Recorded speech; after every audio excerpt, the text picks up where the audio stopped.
दिल्ली ने पहली बार Commonwealth games में मेजबानी की थी और भारत ने खेल के इतिहास में एक नया आयाम रच दिया था 101 मेडल के साथ। देश ने गर्व महसूस किया और तिरंगा हर मंच पर लहराया।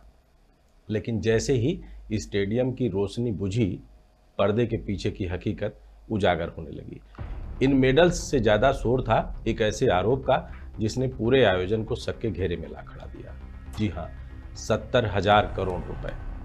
हम बात कर रहे हैं कॉमनवेल्थ घोटाले की। इतनी बड़ी रकम और उस पर लगे घोटाले के आरोपों की लंबी फहरिस्त थी और इन सब के केंद्र में थे सुरेश कलमाड़ी, आयोजन समिति के प्रमुख, एक वक्त पर भारतीय खेलों का एक बड़ा चेहरा।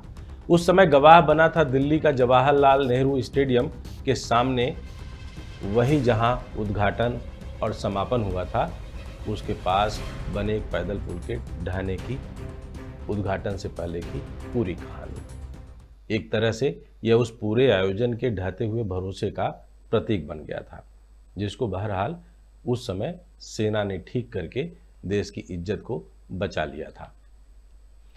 फिर जांच का दौर शुरू हुआ। सीबीआई ने 19 एफआईआर दर्ज की, ईडी ने भी मोर्चा संभाला, कलमाड़ी को गिरफ्तार किया गया और 9 महीने तिहाड़ जेल में रखा गया और कहा गया टेंडर अपने लोगों को दिए गए और मामूली चीजें सैकड़ों गुना कीमत पर खरीदी गई। यह सिर्फ पैसों का मामला नहीं था, यह सिस्टम के चरमराने की वो कहानी थी, एक ऐसे तंत्र की जो बड़े आयोजनों की चमक में अंदर से खोखला होता जा रहा था। लेकिन फिर वक्त बीतता गया, जांचें चलती रही, लेकिन किसी निष्कर्ष तक पहुंची नहीं।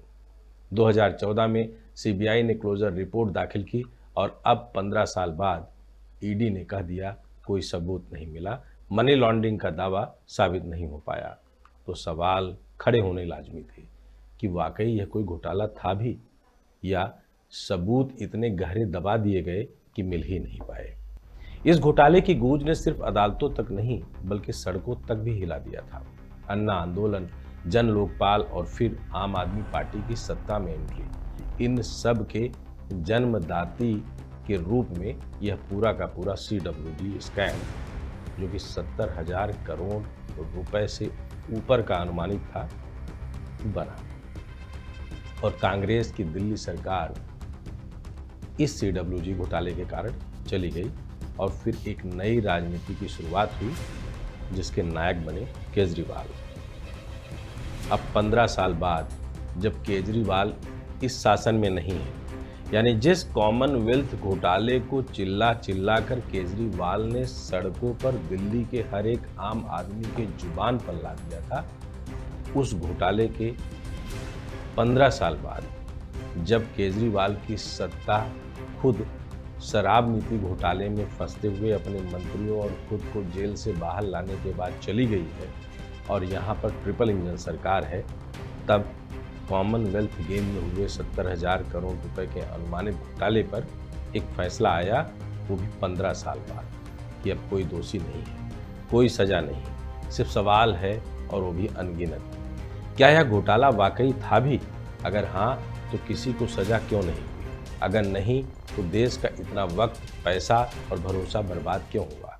ये कहानी सिर्फ एक आयोजन की नहीं, ये हमारे सिस्टम के आईने की कहानी है, जिसमें आज भी जवाब से ज़्यादा सवाल नजर आते हैं। आपका क्या मानना है? क्या सच कभी सामने आएगा?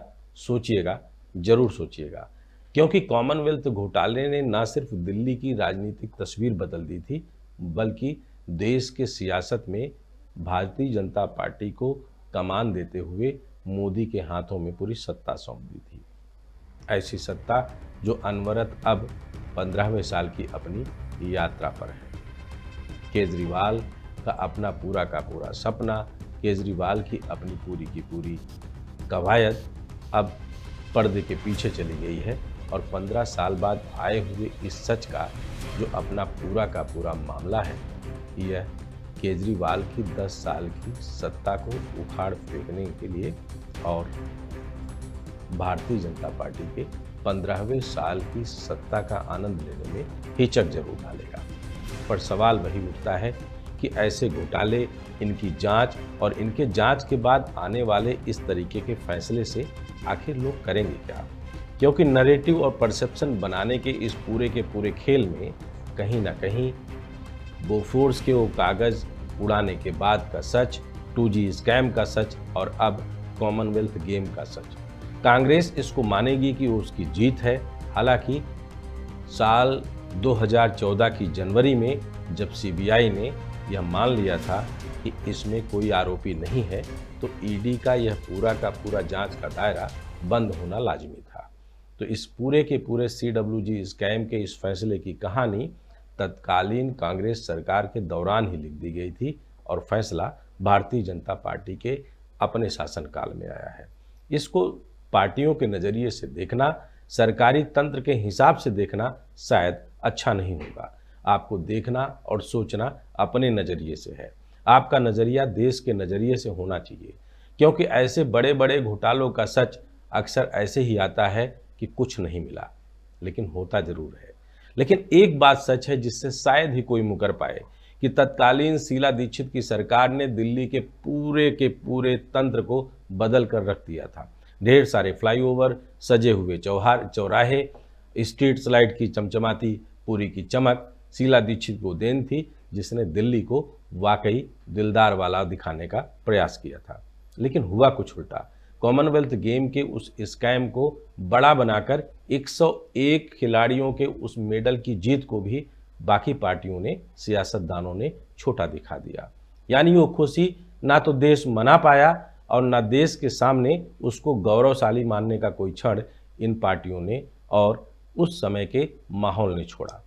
लेकिन आज क्या वापस 101 मेडल की चमक को बड़ा बनाते हुए तिरंगे के उस लहराते हुए गौरव को देखना हम सब पसंद करेंगे? अगर हाँ, तो इस समय जब देश पहलगाम में हुए आतंकी हमले के बाद राष्ट्रवाद के अपने पूरे ओजस के साथ यह दिखाने और दिखने के लिए तैयार है कि हम सब एक हैं, ऐसे में क्या इन घोटालों का सच भी एक ही देखा जाएगा? सोचिएगा, जरूर सोचिएगा। धन्यवाद।